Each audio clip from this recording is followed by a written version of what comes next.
ba mươi chỉ là với em quen quá đi thôi,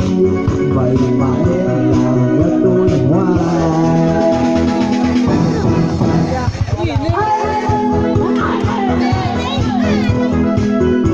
Em hát anh cười,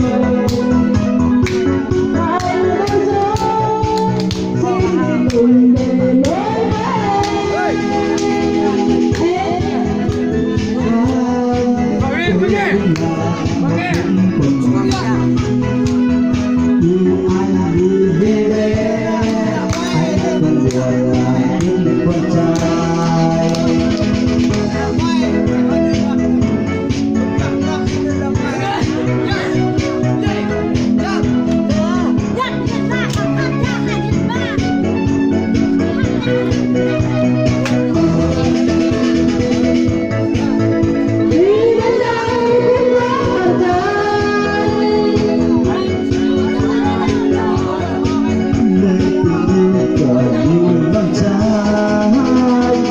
lối là em đã biết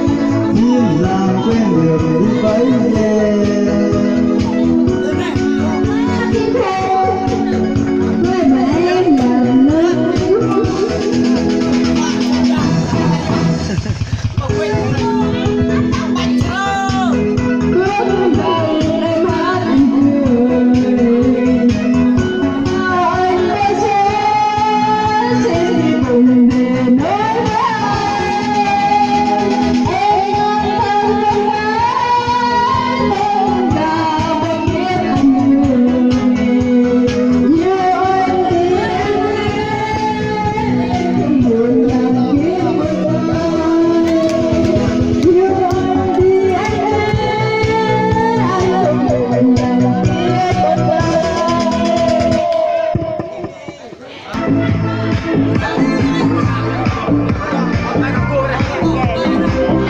Jangan anak